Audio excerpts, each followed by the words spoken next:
Boa noite a todos, a todas. Sejam bem-vindos à nossa Escola da Fé, a esse encontro, o último encontro do ano, né? Aí estamos refletindo a respeito da Carta aos Gálatas, que tem um assunto importantíssimo para a fé, né? Para a compreensão da fé, que é a questão de cumprir mandamentos, cumprir a lei e a graça de Deus e a fé em Jesus Cristo. Então, a carta tem esse fundo, essa discussão, que ela vai terminar ocasionando o primeiro concílio de Jerusalém. Tamanha foi a celeuma aí em torno dessas questões. Eu me salvo pela fé em Jesus Cristo? É assim que eu me salvo? É ou não? É? Mas e os mandamentos? Então eu me salvo pelos mandamentos? Então, quem foi o primogênito entre os mortos? Jesus Cristo. Mas antes, todo o povo de Israel que seguia os mandamentos, que seguia a lei de Deus, eles se salvaram? Não. Eles não se salvaram. A irmãzinha chegou, Então, eles salvaram? Não, porque o primeiro a salvar foi Jesus. Então, a fé em Jesus Cristo nos salva. Aí você fala, bom, então eu não preciso dos mandamentos, certo? Preciso dos mandamentos. Agora, se eu tenho fé em Jesus Cristo, eu acredito em Jesus, eu sinto que Ele, para mim, é o verdadeiro caminho da minha salvação. Será que eu não vou cumprir os mandamentos? Vou ou não vou? Vou. Por quê? Porque o mandamento de Jesus é o mandamento do amor. Aí você fala assim, bom, então quem ama verdadeiramente, quem ama rouba o outro? Não. Quem ama mata o outro? Quem ama não respeita os pais? Não. Respeita os pais, tá certo? Sim, respeita os pais. Quem ama, respeita os pais. Então, em Jesus Cristo se cumpre os mandamentos. Deu para entender? Né? Vou pecar contra a castidade? Não. Vou levantar falso testemunho? Não. Eu vou cobiçar a mulher ou o marido do próximo? Não. Nem a coisa alguma do outro.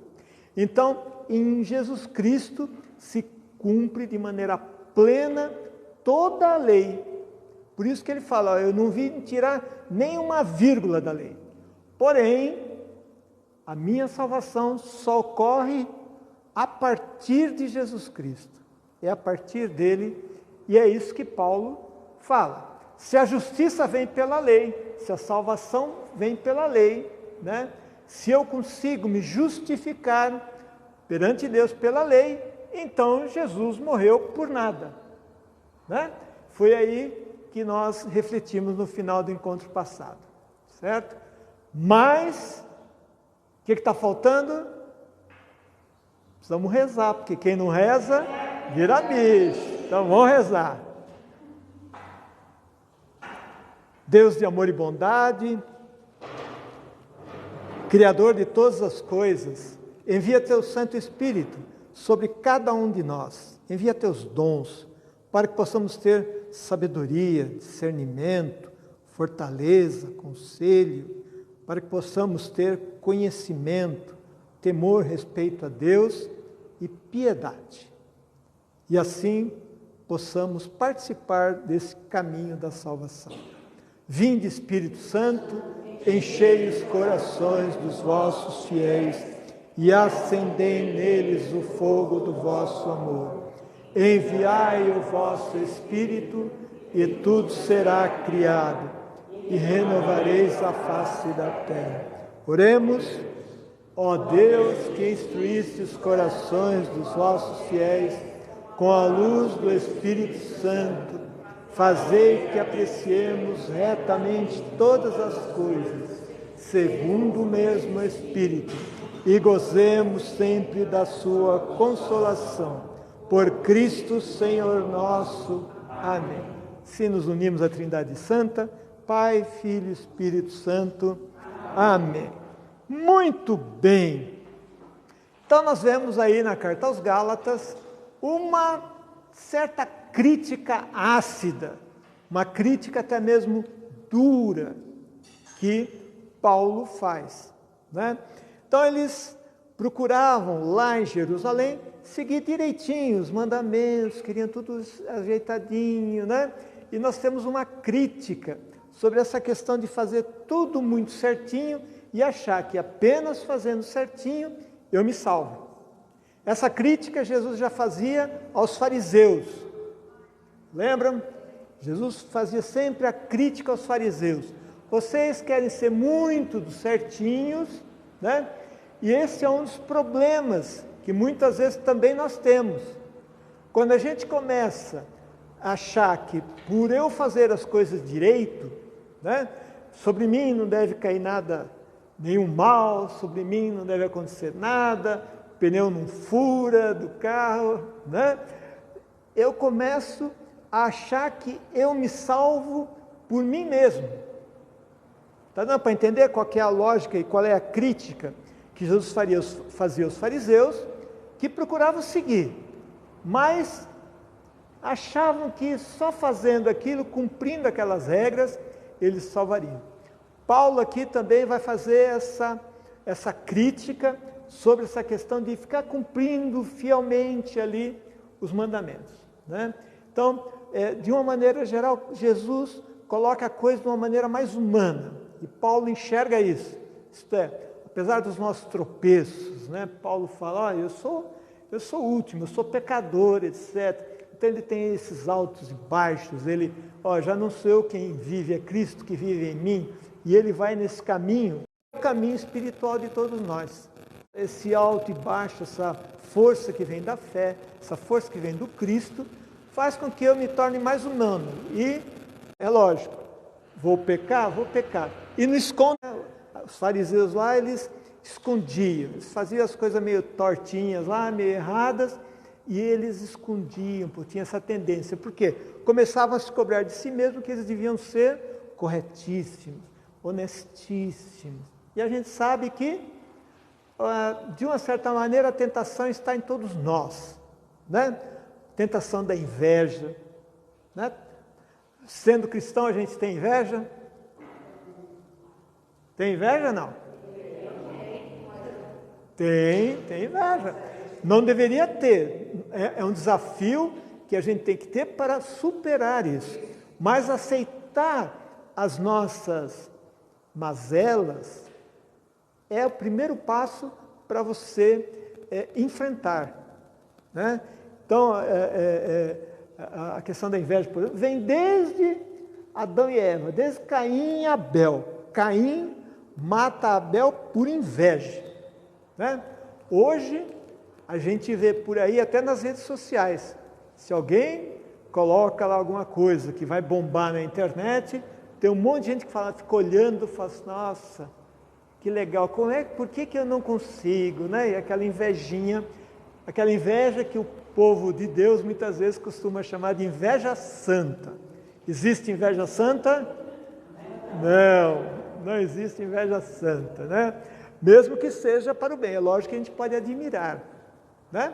Quem tem alguns talentos, quem tem enfim, algo muito especial, a gente admira. Quem canta bem, quem faz alguma coisa, a gente admira. Porém, a gente deve superar a questão da inveja, né? Quem tem um cabelo bonito, né? Mas depois que apareceu aí a progressiva, essas coisas, já diminuiu bastante a inveja, né? Muito bem, vamos lá. Então, eu falava aqui que a lei foi como um educador que conduziu até Cristo. Então, a lei veio lá nos 10 mandamentos, lá em Moisés, né, no ano cerca de 1200 mais ou menos, né? Veio naquele período, 1200 e pouquinho, 1230, nesse período aí, antes de Cristo. Porém, ela veio de uma certa maneira como educadora apontando para Jesus Cristo, né?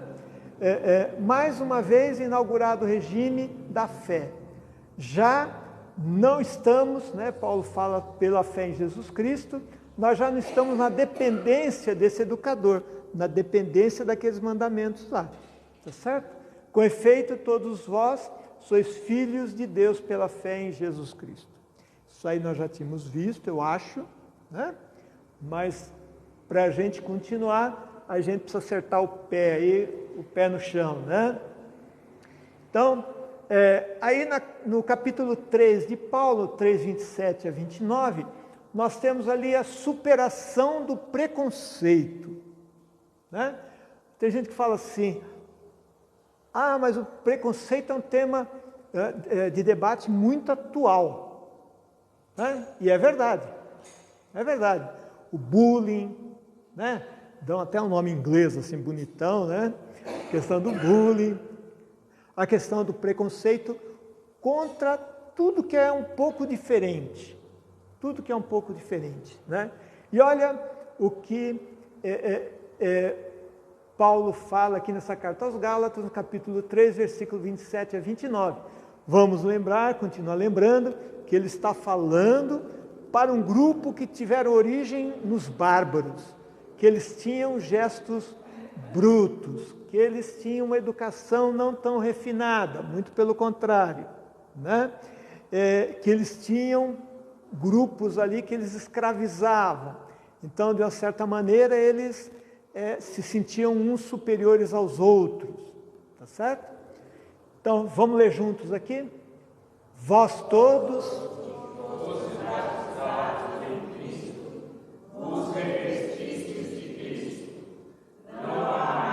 judeu ou grego, escravo ou livre, homem ou mulher, pois todos vós sois um só em Cristo Jesus. Sendo de Cristo, sois então descendência de Abraão, herdeiros segundo a promessa. Aqui nós temos vários elementos importantíssimos, né? Então, vós todos que fostes batizados em Cristo, vos revestistes de Cristo, né? No batismo, a palavra batismo significa mergulhar. Mergulhar. Então, naquele momento, é mergulhar na água. Então, a gente diz assim, fulano, eu te mergulho, eu te batizo, eu te mergulho no Pai, no Filho e no Espírito Santo. Eu te mergulho na Santíssima Trindade. Eu te mergulho na divindade. Então você fica plenamente revestido de Cristo, né? Que representa ali a parte e o todo na Santíssima Trindade, né? Então, para você que foi batizado, que se revestiu de Cristo, que foi mergulhado na santidade de Cristo e na santidade da Trindade Santa, não há mais judeu ou grego, escravo ou livre, homem ou mulher. O que significa isso aqui? Então, todo aquele que foi mergulhado, isto é, que está fazendo parte do divino pelo batismo e pela fé, né, em Jesus Cristo, para esse não há mais judeu ou grego. Entre eles lá existia preconceito entre as culturas, muito, né? De tal maneira que o judeu não podia tomar refeição com o grego ou com o mundo chamado de pagão, né? E pagão, a gente tem que entender também, já que estamos na escola da fé, tem gente que confunde pagão com ateu. Não é a mesma coisa, tá certo? Tanto que tem gente que fala assim, precisa batizar logo a criança quando nasce, senão ela morre pagã. né? Senão ela morre pagã. Mas você acabou de nascer, ela tinha alguma religião? Não. O paganismo é uma religião, era uma religião. Então era religião onde eles acreditavam em Zeus, acreditavam lá nos Baco, né, Júpiter, todos aqueles deuses greco-romanos ali, né, que era considerado um mundo pagão, tá certo? Então, o paganismo era uma religião, a religião pagã, que eles acreditavam, faziam alguns rituais, né? Tinha orgias, tinha umas coisas lá meio diferentes, né? Tinham lá as prostitutas deusas, que eles chamavam. Então a coisa era meio... E os Gálatas aqui gostavam muito de misturar tudo isso aí, entendeu? Então, existia uma grande discriminação entre os gregos e os judeus, né? Isso perdura até hoje? Não entre os gregos e os judeus, mas nas nossas sociedades, permanece. Superamos isso? Não. Não superamos. Quase 2000 anos. Lembra quando eu falei que essa carta era? De que ano era? 52, 53, mais ou menos. Tá certo? Então, em 2053 vai fazer 2000 anos. 2000 anos. Né? E não conseguimos ainda evoluir a ponto dessa carta de Paulo aos Gálatas, né? E vai adiante, escravo ou livre. Não há mais escravo ou livre. Por quê? Como ele diz na própria carta, foi para a liberdade que Cristo nos libertou. Então, aquele que era escravo e que foi revestido de Cristo, que foi mergulhado na divindade santa, agora ele deixa de ser escravo, ele não é mais escravo, porque ele foi libertado. Mas como é que faz com aquele monte de escravo que tinha lá? Né? Aí você fala, nossa, como eles eram, né? Mas há 200 anos atrás aqui, pessoas eram escravizadas. E ainda se discutia se tinha alma ou não. Tá certo? Mandavam consulta para Roma para ver se tinha alma ou não.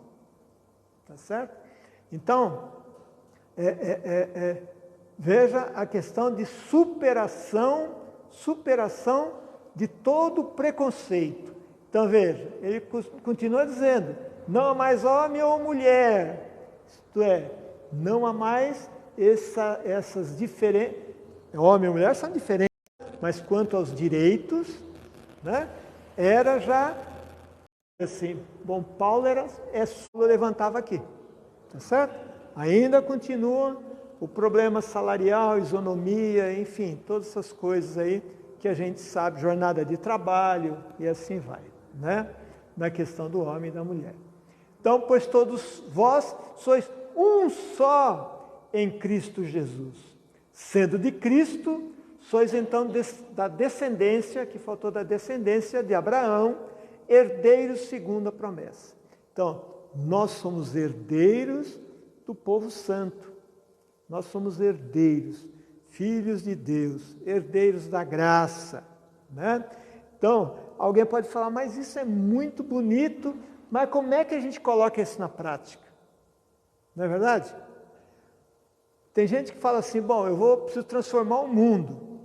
Não, é preciso primeiro olhar no espelho ali e transformar, fazer essa metanoia, né? Essa mudança de mentalidade dentro de nós mesmos.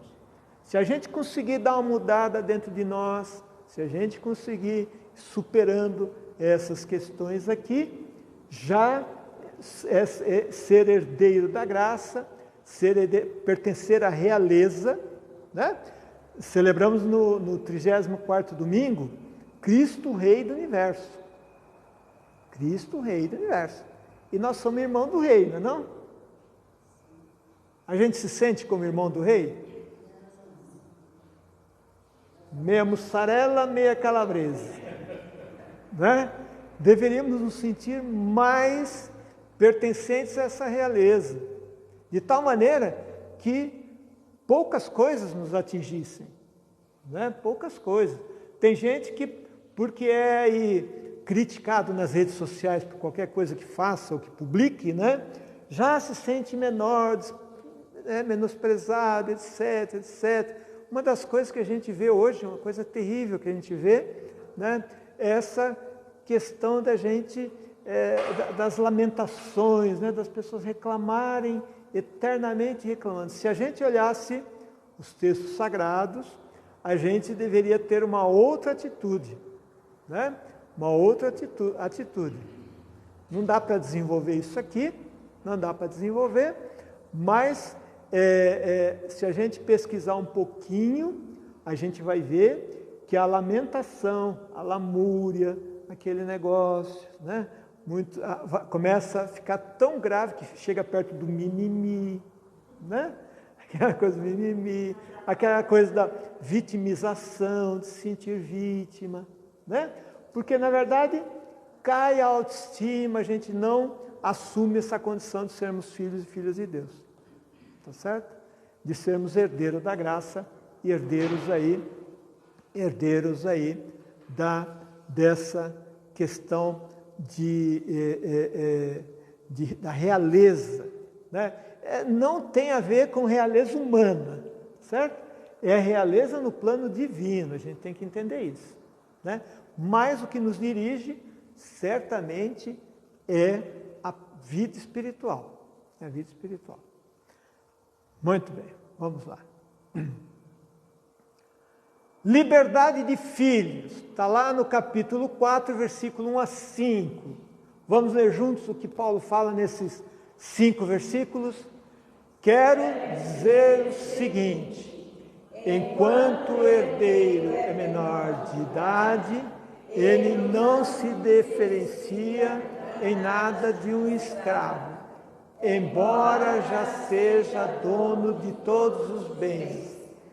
É que ele depende de tutores e curadores até a data marcada pelo pai. Assim nós também, quando éramos menores, estávamos escravizados aos elementos do mundo. Veja que texto bonito e profundo, né? Para a gente procurar compreender aí. Então veja, mesmo que potencialmente sejamos herdeiros, né? Herdeiros ali, é como se nós tivéssemos um tutor, né? Lembra do Dom Pedro II? Né? Dom Pedro I voltou para Portugal como rei, né? E deixou aqui o José Bonifácio, né? José Bonifácio, que era o tutor de Dom Pedro II. Mas então quem governava Dom Pedro II? Não, era o seu tutor, até que ele tivesse maioridade, tanto que ele, na história, ele precipita essa maioridade aí, para dar poderes a Dom Pedro II ali, né? Também questões políticas, aí é outro assunto, né? Então, quando é menor, quando a pessoa ainda é menor de idade, né? Não se diferencia em nada de um escravo, embora já seja dono de todos os bens, tá certo? E o que define ser escravo? O escravo, ele tem na teologia, ele tem uma definição muito interessante e clara. Escravo é aquele que não faz a vontade própria e faz a vontade do seu senhor. Esse é escravo. Então, se a pessoa que tem uma dependência com o álcool, por exemplo, tá certo?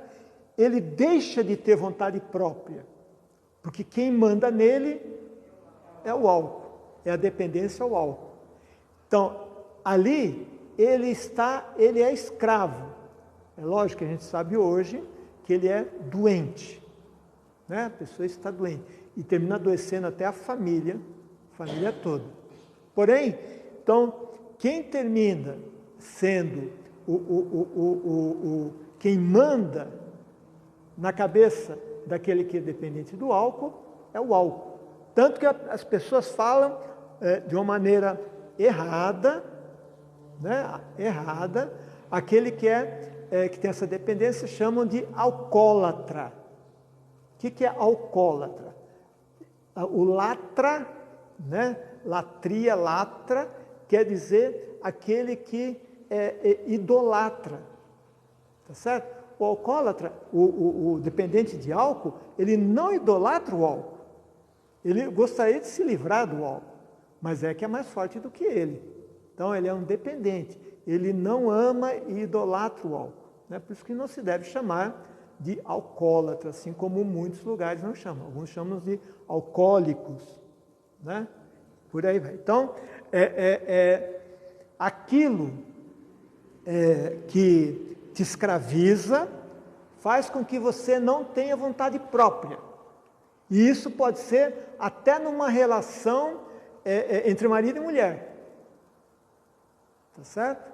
Pode existir uma relação de poder ali, onde de dominação, onde um domina o outro, ao invés de ter esse espírito de companheirismo, né? Esse espírito de caminhada juntos aí, né? Então, essa questão da escravidão aí, né? Que Paulo vai levar até sobre, vai trazer aí, né? Dizendo que esses menores eram como que tivessem um tutor que era a lei do Antigo Testamento, tá certo? Mas que em Cristo,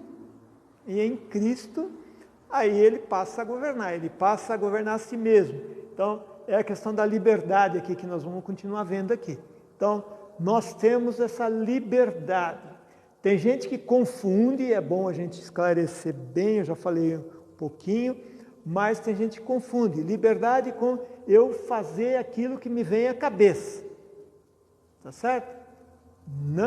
Isso não é liberdade, isso aí é maluquice, né?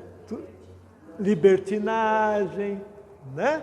Fazer tudo que me vem à cabeça ou tudo que os meus desejos, né? E aí a coisa pode ser pior. Você pode se escravizar pelos seus desejos, pelas suas ambições, tá certo? Então, eu livremente posso cuidar de uma pessoa doente, livremente, né? E ali, o interessante é que em qualquer experiência, nós temos ali uma experiência de salvação e libertação. Então, mesmo você falando, bom, mas eu estou cuidando de uma pessoa que está doente e que ocupa grande parte do meu tempo, né? Mas isso não é uma relação de escravidão. Por que não é relação de escravidão? Porque naquela experiência ali, eu estou aprendendo muita coisa, eu estou aprendendo a ter mais paciência, eu estou aprendendo a ser mais resiliente, eu estou aprendendo a ter mais tolerância, que são atributos, que são virtudes cristãs. E às vezes a pessoa fazendo aquilo, na verdade ela está se libertando de um monte de coisas dela. Entendeu? Então, toda e qualquer experiência humana é uma experiência de libertação. Não estamos dizendo aqui de uma relação doentia entre homem e mulher, entre pais e filhos, entre irmãos, não. Estou falando de uma relação doentia, não. Mas uma relação onde existe ali tolerância, onde existe ali compaixão, onde existe ali esses atributos, né? Então, aí que dessa maneira que Paulo enxerga a questão da libertação, né? Aqui, como eu falei, já acabei adiantando antes, mas estávamos escravizados aos elementos do mundo. Quais são os elementos do mundo? Egoísmo é um elemento do mundo. Inveja. Nós estamos sujeitos, né? Oi? Inveja é elemento do mundo. O mundo.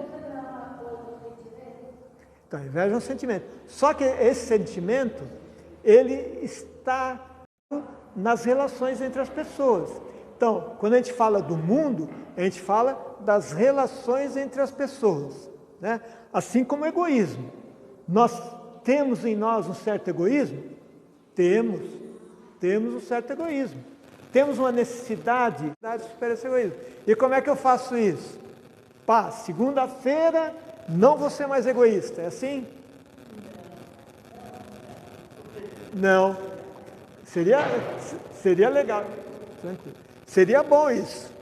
Mas eu faço isso exercitando. A fé, ela precisa ser exercitada em pequenas coisas. Quando eu faço pequenos gestos para o outro,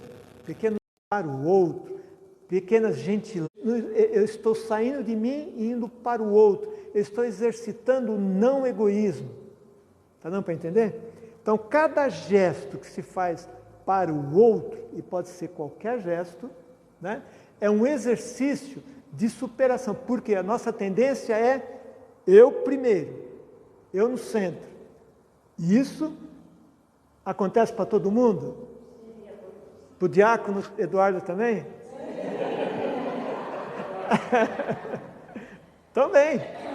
Agora, você ter a consciência sobre isso faz com que você comece a falar, opa, ó, cuidado que você está sendo egoísta agora. Não olha agora, mas estou te vendo aí meio querendo puxar para o teu lado aí.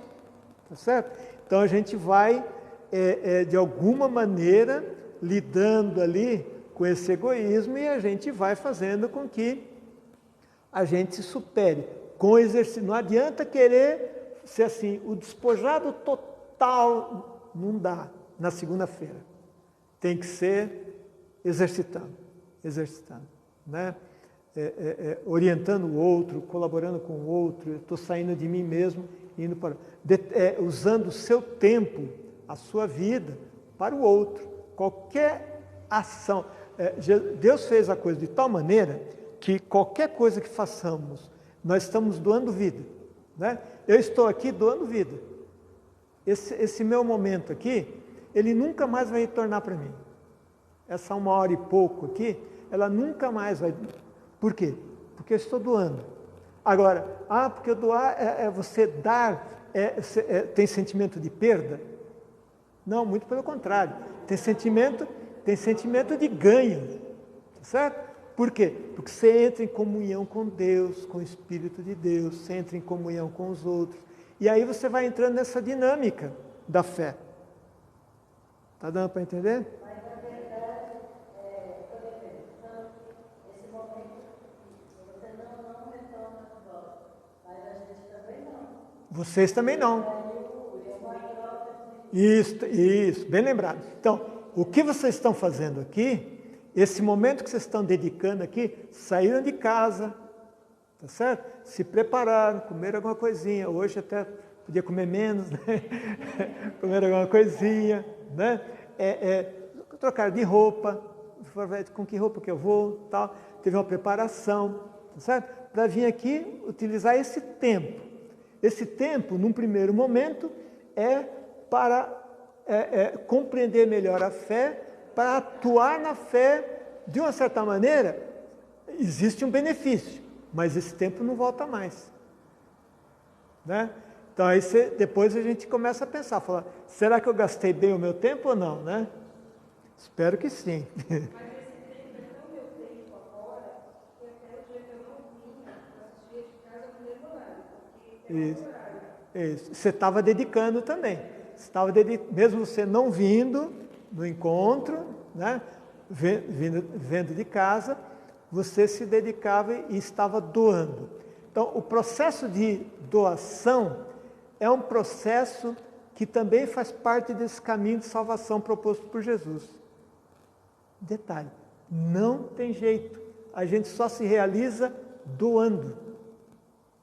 Doando, uns aos outros doando. É por isso que os pais dedicam tanto tempo aos filhos e se sentem felizes quando o filho se sente feliz. Né? Porque essa dinâmica de se doar. Agora, o oposto a isso é o fechamento. E aí a pessoa se sente feliz no fechamento? Não. No primeiro momento pode falar, bom, eu vou cuidar de mim mesmo, porque, né? Mas no segundo momento a coisa começa a ficar rançosa, né? Muito bem, vamos lá. Continuando aqui. Quando se completou o tempo previsto, Deus enviou seu Filho, nascido de mulher, nascido sujeito à lei, para resgatar os que eram sujeitos à lei, e todos recebermos a dignidade de filhos. Já não és mais escravo, mas filho, e se és filho, és também herdeiro. Tudo isso por graça de Deus. Paulo elaborava de uma maneira assim fantástica, né? Ele tinha essa a ação do Espírito mesmo em Paulo, né?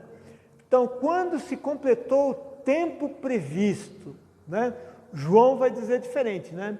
Na plenitude dos tempos, o Verbo se encarnou e habitou entre nós, né? Paulo, veja, quem foi escrito primeiro? O Evangelho de João ou esse texto aos Gálatas? João foi escrito no ano 90, esse aqui no ano 52. João foi escrito 40 anos depois desse texto. 40 anos depois.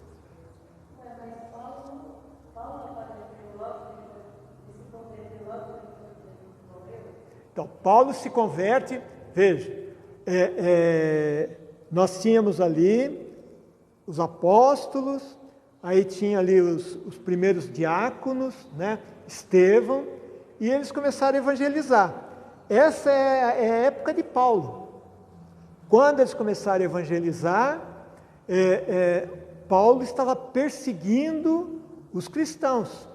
Essa é a época. É logo após a morte de Jesus e ressurreição de Jesus. Tá certo?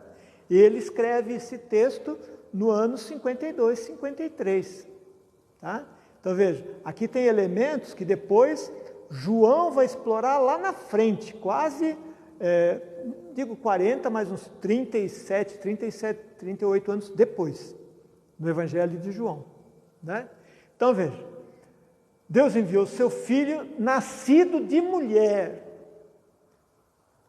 Essa aqui, gente, é a primeira referência, eu diria assim, bem simplória, a respeito de Maria.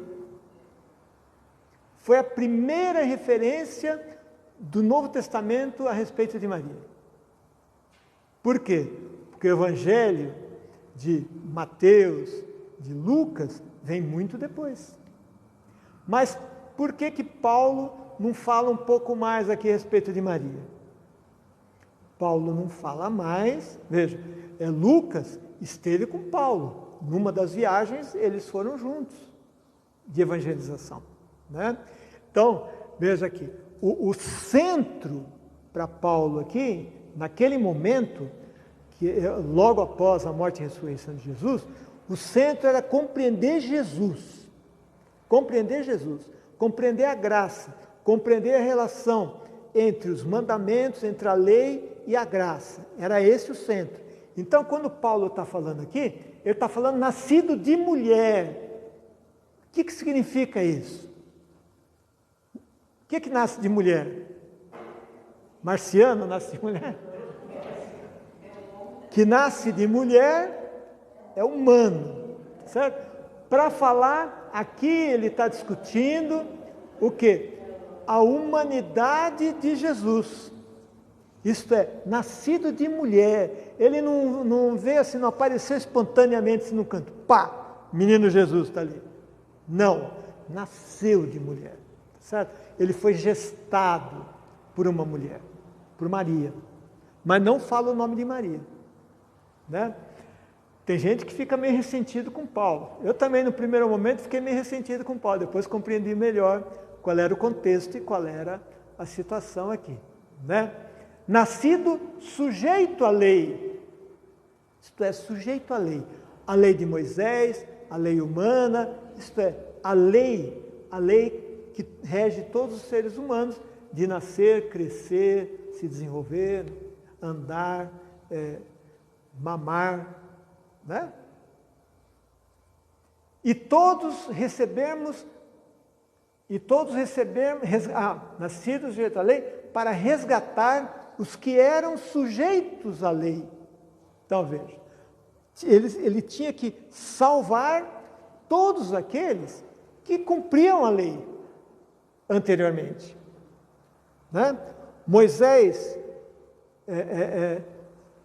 Jesus desce à mansão dos mortos para resgatar todos aqueles que estavam sujeitos à lei e que praticaram o bem. Né? É lógico que não tem nenhum santo anterior a Jesus. Tem São Moisés? Quem? Moisés é um profeta. Então, Moisés era um profeta. Moisés, veja, todo santo, qual é a definição de santo? É aquele que aderiu de maneira radical a Jesus Cristo, porque só Ele é o caminho. Moisés não conheceu Jesus, então não é santo, tá certo? Eu me atrapalhei aqui, viu, gente? E nem o quê? Como? Também não entrou na terra prometida Moisés. Eu não sei o que deu aqui nesse trem. Não foi aqui.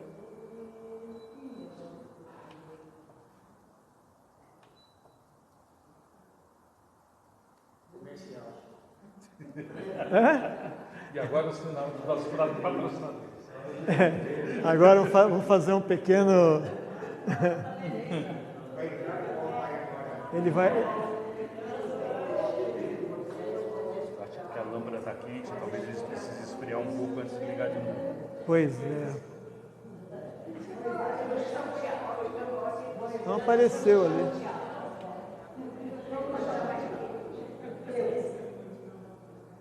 Então, a lâmpada do Aladim ali vai... Espero que ela acenda, se ela não queimou.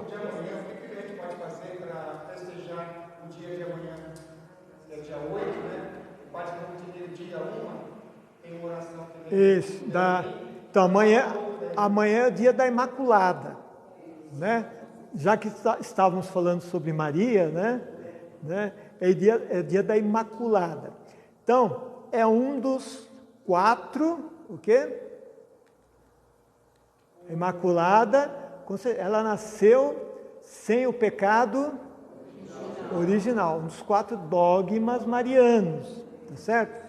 O que é o pecado, Opa, voltou aqui. O que é esse dogma mariano da Imaculada?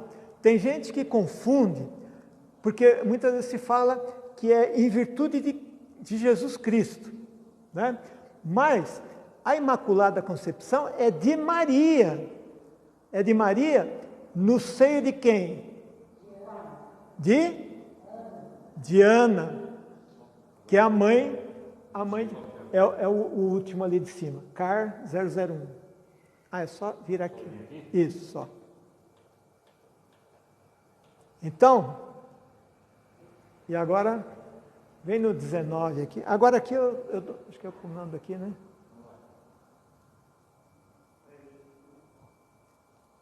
Tudo bem, obrigado, hein? Estamos chegando.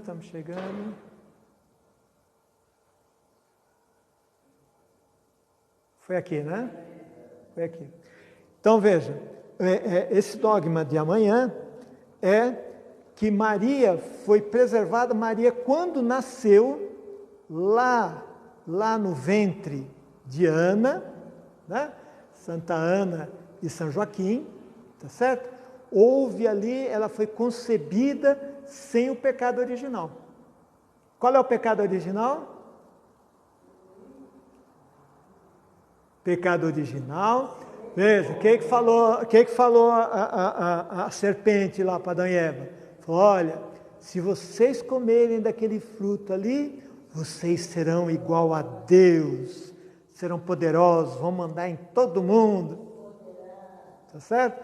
O pecado original é o pecado do poder, de querer ser igual a Deus, mas não um Deus generoso, um Deus que provê, um Deus que cuida, mas um Deus que se coloca acima dos outros.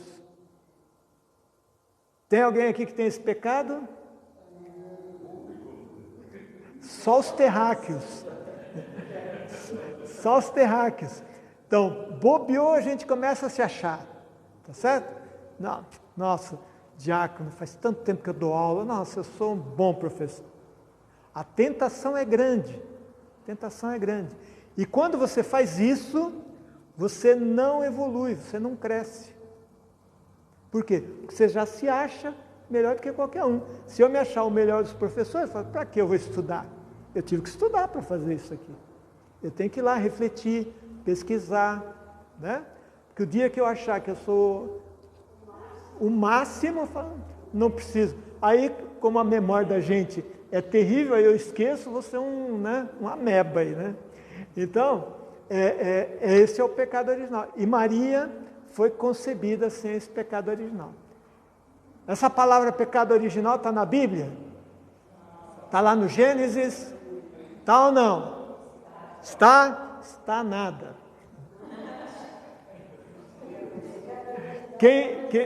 A palavra pecado original, ela foi elaborada por Santo Agostinho. Por Santo Agostinho, no ano 400 depois de Cristo. Né? Ele que fez essa avaliação da questão do pecado original, fazendo procurando compreender o texto do Gênesis ali. Tá certo? Muito bem. É isso aí para amanhã. Tá certo? Aí para você conseguir... aí é outra coisa a respeito do Papa, né, que estabeleceu aí quem quiser ter indulgência, etc. E tal, né? Mas o dogma é isso. Tá? Muito bem. Foi aqui que paramos. Né? Então, a mulher nascida resgatados que eram sujeitos à lei e todos recebemos a dignidade de filhos. Já não és mais escravo, de novo aqui. Só a gente não entende isso. Então, se a gente, de alguma maneira, se sente escravizado por alguma coisa, ou pelo dinheiro, ou pelo egoísmo, ou por outra pessoa, ou por pela ganância, ou pelo desejo de aparecer que todo mundo tem, de reconhecimento, de ter um monte de like nas redes sociais, tá certo? Se a gente já não é mais escravo dessas coisas, você é superior a isso, de novo ele fala, mas filho, e se és filho, és também herdeiro, tudo isso por graça de Deus, não porque merecêssemos, porque se a gente depender só da nossa inteligência, da nossa caridade, da nossa piedade, a gente estava lascado. É preciso a graça para que ela nos resgate.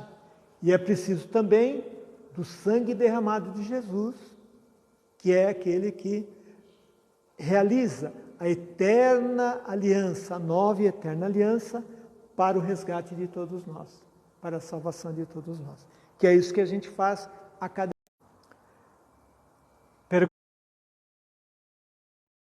Ficaram muito quietinhos, eu já sei que tem coisa. Pergunta ou não? Perguntas? Vocês aí perguntam, já vou fazer aqui uma pesquisa, depois pensem e coloquem lá no Face, na página, ou no YouTube, que também está no YouTube, sobre quando nós voltarmos em fevereiro, qual o tema que vocês gostariam que fosse abordado para a gente desenvolver. Um evangelho, alguma outra carta de Paulo, algum profeta, enfim. Os livros sapienciais de sabedoria, enfim. Pensem aí e depois digam para a gente ver o que a gente vai fazer. Continuando, ainda no capítulo 5. A liberdade, vamos lá gente, coragem. A liberdade que Jesus possibilita, a recriação. Continuando, é para a liberdade que Cristo nos libertou. Ficai firmes e não vos deixeis amarrar de novo ao jugo da escravidão. Então veja, a liberdade que Jesus possibilita, né, é na verdade essa nova criação. É isso que Paulo está falando. Em Jesus Cristo acontece uma nova criação. Ah, mas a criação não está lá em Adão e Eva, no Gênesis? Está ou não está? Está. A criação está lá. Em Jesus Cristo, nós temos uma nova criação. Uma nova criação. Em que Maria é mãe dessa nova criação. Maria é mãe. Então, Jesus como que nos recria. Então é preciso, João fala, quando está falando com Nicodemos, ele diz assim, é preciso renascer do alto. É preciso renascer do alto. Então veja, nós nascemos na carne, em Adão e Eva, nós nascemos na carne, né?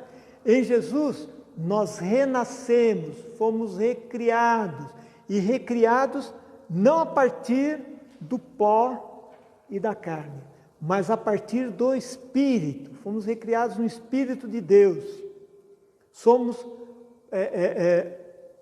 Paulo fala assim, nós somos novas criaturas.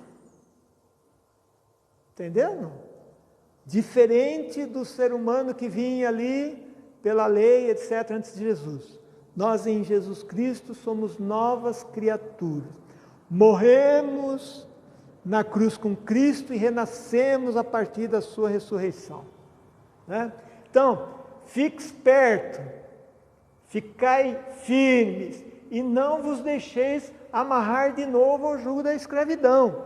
Aquele que já se libertou tem que tomar um cuidado danado para não cair de novo. É como aquele que, falamos agora há pouco, a respeito da dependência do álcool. Né?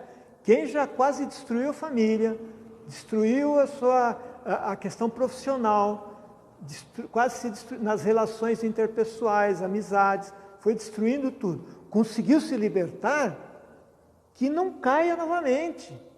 Então é preciso fazer um esforço danado para não cair na tentação de retornar. O AA tem aquela questão lá do só hoje, né?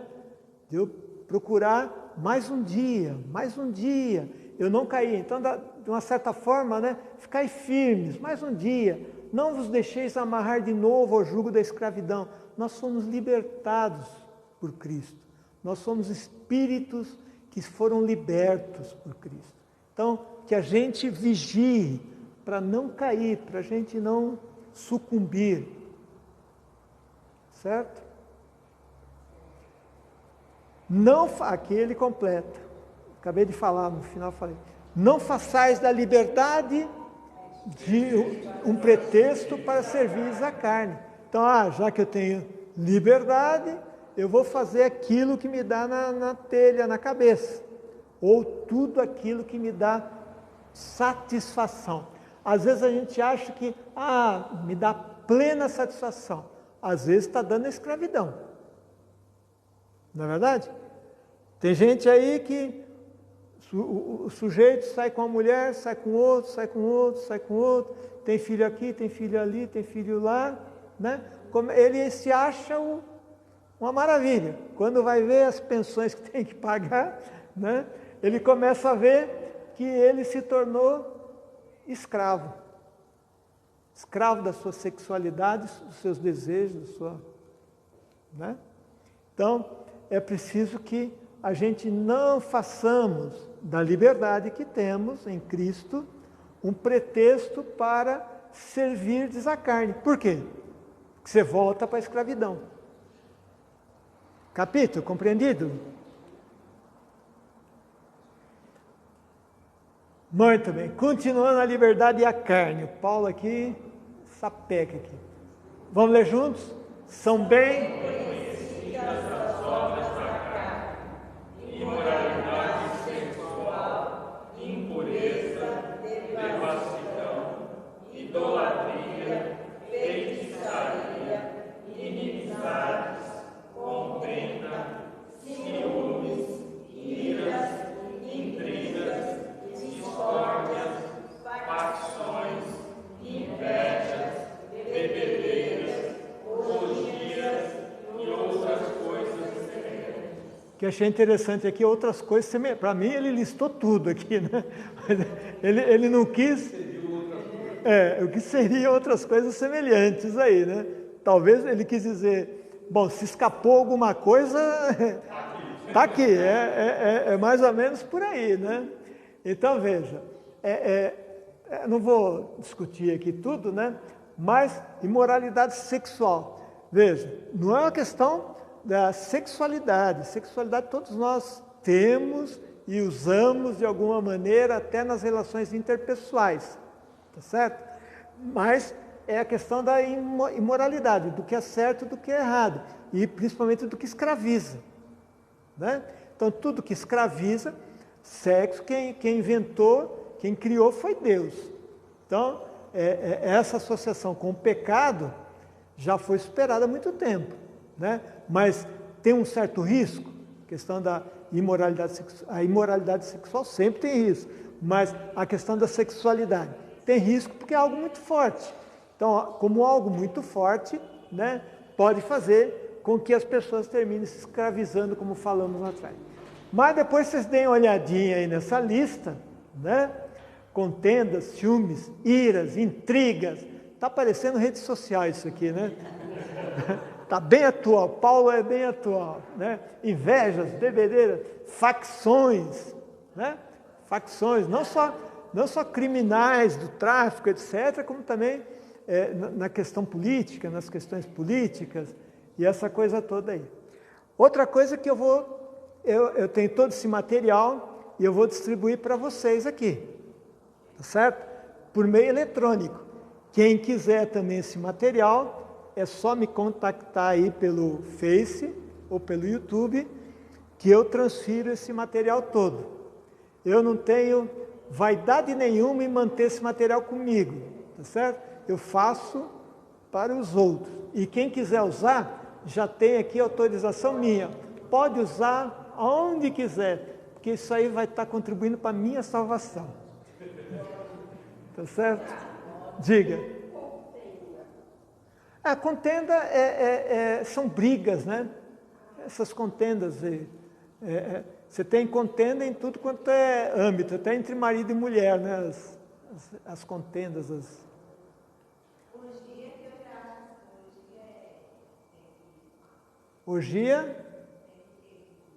Orgias sexuais. Está ligado a orgias sexuais. Veja, essa questão das orgias, elas têm 2.000, 3.000 anos, viu, gente? Roma, por exemplo, em Roma tinha as orgias romanas ali, certo?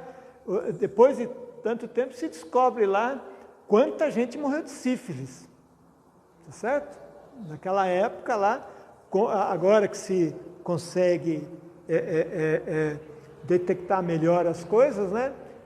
Desde a época, né? Então, isso tem gente que pensa que é coisa moderna, né? Não, é coisa velha, coisa antiga, né? Isso aí é mais... Muito bem. Alguma dúvida mais aí querem salientar? Não? Então, vamos lá. A liberdade e o espírito. Tá? Estamos no final. Coragem. O fruto do espírito, porém, alegria, paz, paciência, amabilidade, bondade, lealdade, mansidão, domínio próprio contra. Então, aqui, veja, aquela outra parte aqui, ali era da carne, tá certo? Liberdade é a carne. Então, quando você se deixa dominar pelos desejos de uma maneira geral, a gente faz assim, né? Não é questão de comer, né? É que o símbolo é dos desejos, né? Oi? Então, essa está associada à carne. E aí você tem as virtudes e a liberdade que estão relacionados ao Espírito, que Paulo coloca lá no capítulo 5. Né? Então, veja, e o primeiro que ele coloca, né, com a liberdade e a virtude em relação ao Espírito, é amor. Tá certo? Então, amor é fruto do Espírito. Então, quem ama está realizando um ato, em primeiro lugar, espiritual. É um exercício espiritual, amar uns aos outros. É exercício espiritual. É natural na carne? Cri, cri, cri, cri, cri. É natural da carne? Não, da carne é aquilo ali, gente, ó. Da carne é isso aqui. Certo? Então, o amor é natural em nós? Não. Agora, por quê? Porque o amor vem de Deus. É dom de Deus. Aí você vai falar, bom, mas tem uma coisa, mas é do Espírito. Eu não tenho Espírito? Nós não temos Espírito? Temos Espírito. Como é que nós somos criados? A imagem e semelhança de Deus. E Deus é o quê? Espírito ou é carne? Espírito puro. Certo? Então veja. Se eu fui criado à imagem e semelhança de Deus, né, de uma certa maneira, eu tenho esses atributos do Espírito aqui dentro de mim. Todos eles? Todos eles. Todos eles. Porém, uns mais, outros menos. Certo? E pode ser que a gente esteja sufocando alguns deles aqui, certo? Então veja, alegria é fruto do Espírito, não tem alegria da carne, né? Paulo fala assim de uma maneira muito bonita, rezai sem cessar e ficai alegres sempre. Então temos que ter alegria sempre. Mas alegria, somos bobos, né? Às vezes passamos por tanta dificuldade. Não, você está vivo, você está indo adiante, seja alegre e contagie os outros com essa alegria, vai adiante. Né? Então, alegria é um dos frutos do Espírito. Paz, né? Ter paz no coração, ter paz na alma, serenidade da alma, paciência. Paciência é uma das maiores virtudes cristãs. A paciência está ligada ao amor. Quem ama tem paciência, quem não ama não tem paciência. Vixe, Maria. Por quê? Veja, quando você ama muito, eu digo ama muito de uma maneira geral tudo, né? Quando você ama muito a sua profissão, por exemplo, você tem maior paciência em fazer aquilo. Quando você não ama a sua profissão, tudo ali te deixa irritado, impaciente, tá certo? Quando na relação entre homem e mulher, a paciência, ela é fruto, significa que nunca se perdeu a paciência, o amor fugiu. Não, existem momentos de estresse, etc., que você pode perder a paciência com pessoas que você ama muito. Não se perde paciência com os filhos? Perde paciência com os filhos. Porém, isso não pode ser o quê? Constante. Porque aí perdeu o amor. Maridos e mulheres, se um não tiver paciência de maneira com o outro, o amor O amor, sabe aquele brejo? Dá para resgatar? Dá para resgatar isso? Dá para resgatar.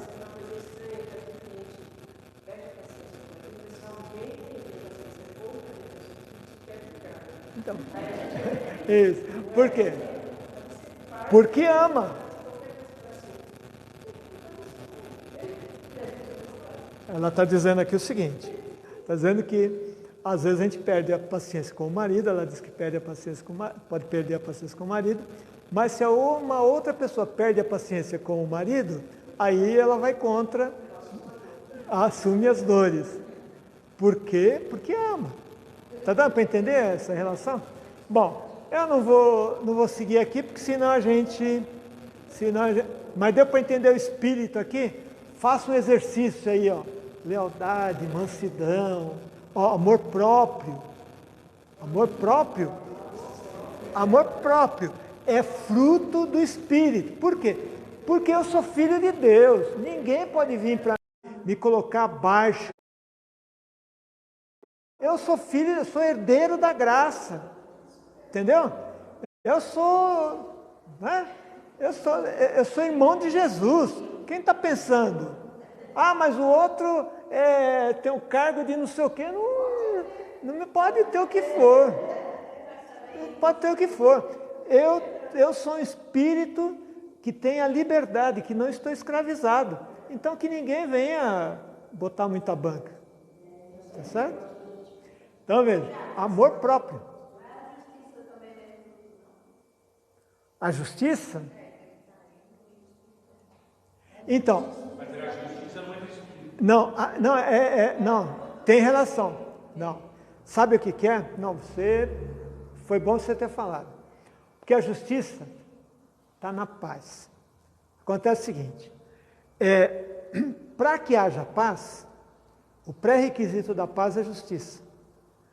Numa casa onde as relações são injustas, não tem paz. Um país injusto, agora eu vou pegar na canela, um país extremamente injusto, pode esquecer que não vai ter paz a médio prazo, não.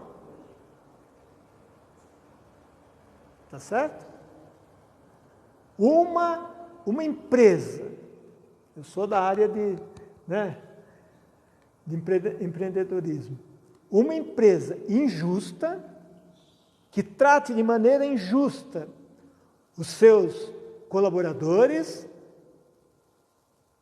se achar que tem paz, é uma falsa paz, porque não tem paz. E vai ter troco. Por quê? Porque a relação não é uma relação saudável, é uma relação doentia. Deu para entender porque está relacionado com a paz aqui a justiça? Mas bem lembrado. Muito bem. Mais alguma dúvida? Diga, Maria. Eu queria uma explicação sobre porque você acabou de falar que Deus é Cristo. Por Espírito. Deus. E como que fica adorar a Deus em Espírito e verdade? Sim. Adorar a Deus, né, nós devemos, a latria é adorar. Né? Você adorar a Deus é uma necessidade de espírito e verdade. Por quê? Deus é verdade, Jesus Cristo diz assim, eu sou o caminho, a verdade e a vida. Ninguém vai ao Pai a não ser por mim, porque eu sou a verdade. E eu sou o único caminho. Então, só podemos adorar a Deus em espírito e em verdade. Primeiro, porque Ele é espírito puro, porque Ele é espírito, não tem outro jeito. Agora, tem outra relação aí, que é a relação do amor. Né? Então, a relação de amar a Deus e amar ao próximo. Né? Então, se a gente não tiver isso de maneira conjugada, né, João vai dizer que é mentira. Quando se fala que ama a Deus e não ama o próximo. Né? Então, essa adoração a Deus, você só pode fazer em espírito. e é de espírito para espírito. É do seu espírito que tem todas essas virtudes aqui. Na teologia a gente chama de atributos, né? Todos os atributos. Então, adorar em espírito. Eu só consigo adorar. Então, eu preciso me elevar só na carne. Eu não consigo adorar a Deus. Consigo ter respeito a Deus, etc. Tal. Mas adorar a Deus só em espírito e verdade, de espírito para espírito. Porque fomos feitos à imagem e semelhança dele. Tanto que, quando a gente comete algum ato, como falta de misericórdia, por exemplo, tem um cutucão lá dentro te avisando, ó, você não está sendo misericordioso, você está tendo um coração duro. Então você está negando a sua imagem espiritual, que é a imagem e semelhança de Deus. Respondi ou embrulhei demais?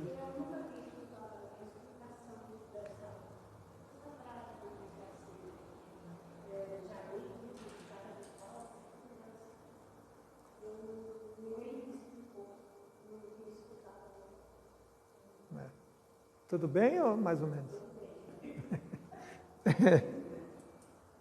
Não, tem coisas que a gente sabe, tem coisas que a gente sabe.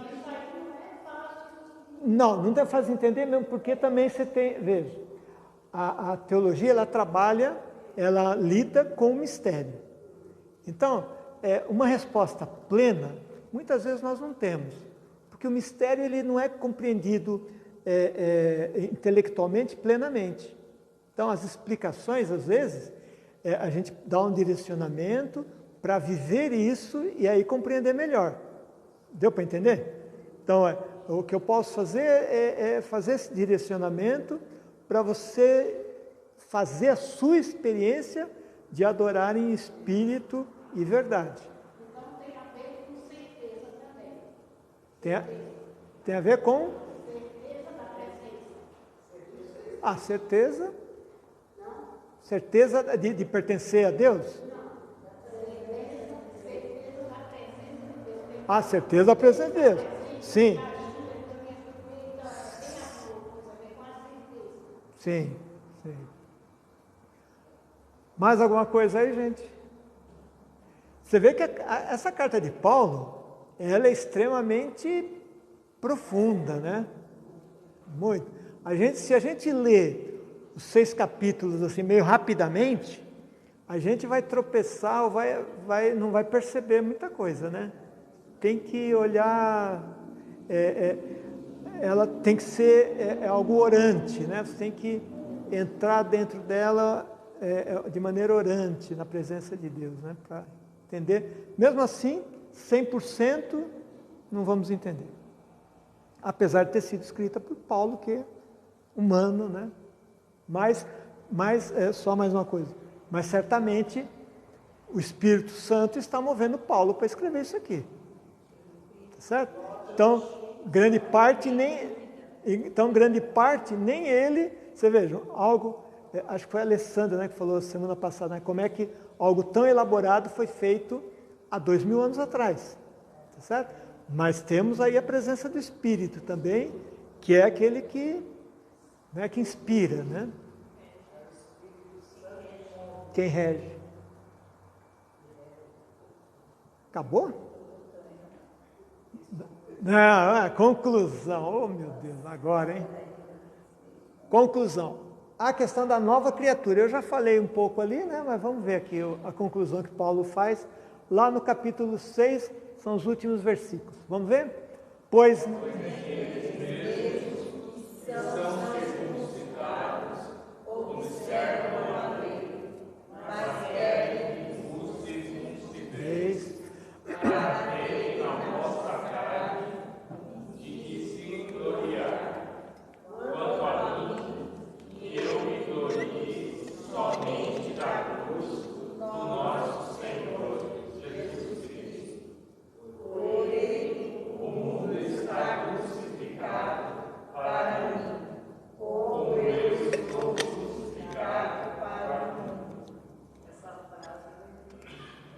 Pois é.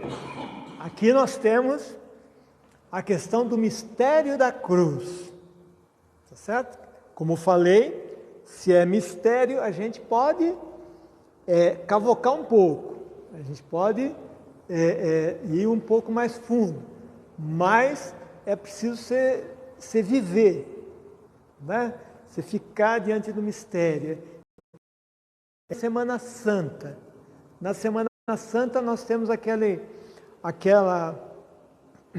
ritual ali, né, onde começa na quinta até o sábado santo, né, que você tem ali no meio o mistério da cruz, né, que é contemplar dos judeus que queriam que você primeiro se tornasse judeu, fizesse lá a circuncisão, etc. Né? Eles mesmos, que são circuncidados, né, isto é, que estabeleceram, firmaram a aliança de Abraão, tá certo? Observam a lei. Por quê? Nem eles mesmos observam a lei. Porque para cumprir os 10 mandamentos e a lei mosaica, os 613 lá, itens da lei, eu preciso muito da ajuda do Espírito até para cumprir a lei. Porque mesmo assim, ele fala, eles não conseguem observar a lei. A crítica que Jesus faz aos fariseus. Fala, vocês colocam um jugo pesado nas costas do pobre, né, para que ele cumpra a lei, e vocês mesmos não conseguem cumprir, não cumprem a lei. E fingem que cumpre. Está certo? Mas querem que vos circuncideis, isto é, querem que vocês se tornem judeus, estabeleçam a aliança de Abraão, para terem na vossa carne, quer dizer, ali o sinal, né, de que se gloriar. Então, como se fala, bom, eu tenho esse sinal, tá certo? Que é a questão ali da circuncisão, hoje seria a cirurgia de fimose, né? Fimose, os meninos aí pequenos, né? E lá na época, com 8 anos, não, com 8 dias fazia a circuncisão na criança ali, certo? É lógico que não era com toda aquela asepsia da medicina, mas sem anestesia, mas 8 dias a criança, né, só assustava, eu acho, né? Coitados, né? Já nascia assustado, né? Então, e aí ele queria se gloriar naquele sinal, tá certo? A circuncisão, Paulo fala em outra carta, circuncisão deve ser onde? No coração. E aí abrange homens e mulheres. Tá certo? Então a circuncisão é no coração. O sinal é no coração, o sinal da nova e eterna aliança. Né? Quanto a mim, que eu me glorie somente na cruz do nosso Senhor, Jesus Cristo. Então veja, gloriar-se, também a gente usa, né, algo que é semelhante, não é 100% correto a gente falar, mas temos a questão também do vangloriar-se. Né? É uma tentação humana da carne a gente se vangloriar? Pode ser qualquer coisa. Nossa, eu faço um bolo maravilhoso. Todo mundo ama, todo mundo gosta. Tá certo? Espero que tenha trazido hoje. Porque eu gosto de bolo. Então veja. Então veja. O que ele está falando é, eu me glorio lá naquela cruz do Cristo que ele deu a vida por mim. É ali que eu me glorio.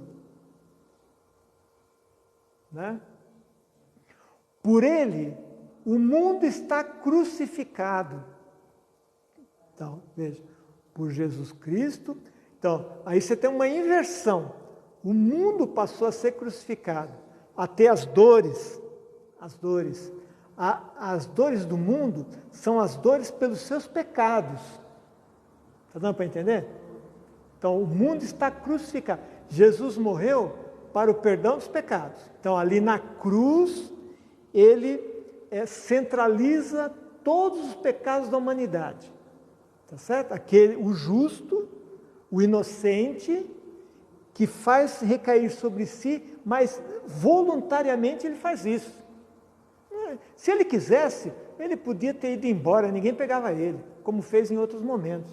Mas ele aceita para que todos os pecados, houvesse uma convergência de todos os pecados da humanidade em cima dele. Né? Por ele, o mundo está crucificado. Quando o mundo é pecador, quando o mundo tem todos os seus pecados, e nesses pecados o mundo é crucificado. Para mim, como eu estou crucificado para o mundo. Então o mundo me vê como alguém crucificado, mas o crucificado é ali que nós temos a remissão dos pecados. Complicadinho, né? Oi? Então veja, finalzinho aqui, né? Por ele o mundo está crucificado, isto é, por Jesus, ele que é perfeito, ele que é Deus, tá certo? Então, o mundo olhando para ele, vai perceber toda a sua maldade, entendeu? O mundo percebe toda a sua maldade, porque ele é essa luz que ilumina e que mostra o defeito de todo mundo, do mundo inteiro. Tá certo? Então o mundo está crucificado, sobre o mundo cai todo esse pecado que hoje está nele, porque ele não quer abandonar o pecado e porque não acreditou nesse Jesus. Né? Agora, eu estou crucificado para o mundo. Em Jesus Cristo, nós somos crucificados e mortos, e ressuscitamos com Ele. Então, é nele que nós renascemos. Aí é que está a questão da recriação e do renascimento. É na cruz de Cristo que renascemos, para uma nova vida. É moleza a carta de Paulo aos Gálatas? Não é não, né? Muito bem, gente. Então, quero agradecer a participação de vocês. Tivemos dias de chuva aí que não deu para vir, né? Agradecer também ao Johnny, que tem acompanhado a gente, que tem, de maneira muito gentil, participado aqui, e que a gente continue. Foi um ano aí a gente caminhando juntos, né? Alguns pararam um pouquinho, depois voltaram. A vida é assim, né? A gente tem alguns desafios particulares e uma hora a gente vai e volta, mas o importante é estar a caminho. O caminho é que é importante. Os acidentes de percurso aí vão acontecendo e vão acontecer mesmo, né? Que Deus nos abençoe, que o ano que vem a gente possa aprofundar ainda mais. E vou dizer, nós só começamos. Agradecer ao nosso professor também. Obrigado.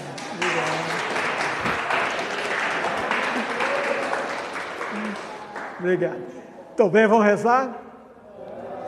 Fiquei até vermelho aqui. Então, vamos agradecer a Deus pela sua presença no meio de nós durante esse ano, do Espírito também, que nos dá alegria, faz com que a gente vá levando de uma maneira mais leve essa compreensão e esse conhecimento a respeito da Palavra de Deus. Que Ele continue nos inspirando, que jamais desista de cada um de nós. Pai nosso, que estais nos céus, santificado seja o vosso nome, venha a nós o vosso reino, seja feita a vossa vontade, assim na terra como no céu. O pão nosso de cada dia nos dai hoje. Perdoai-nos as nossas ofensas, assim como nós perdoamos a quem nos tem ofendido. E não nos deixeis cair em tentação, mas livrai-nos do mal. Tá a bênção hoje, né? O Senhor esteja convosco. Abençoe-vos o Deus, pleno de amor e misericórdia, Pai, Filho e Espírito Santo. Amém. Vamos. Que amanhã é um dia especial para as coisas, para as 64 anos. Eles dão uma Ave Maria para elas, em homenagem. Isso, então vamos rezar para Maria? Para as irmãs. Para as irmãs, sim, sim. 64 anos. Merecem. Vamos pedir que Maria, é Cristo operário, mas que Maria, que participou de maneira tão intensa de Jesus, também proteja com seu manto, ilumine as nossas irmãzinhas aí, que estão sempre dispostas e caminham juntas conosco. Ave Maria, cheia de graça, o Senhor é convosco. Bendita sois vós entre as mulheres, bendito é o fruto do vosso ventre, Jesus.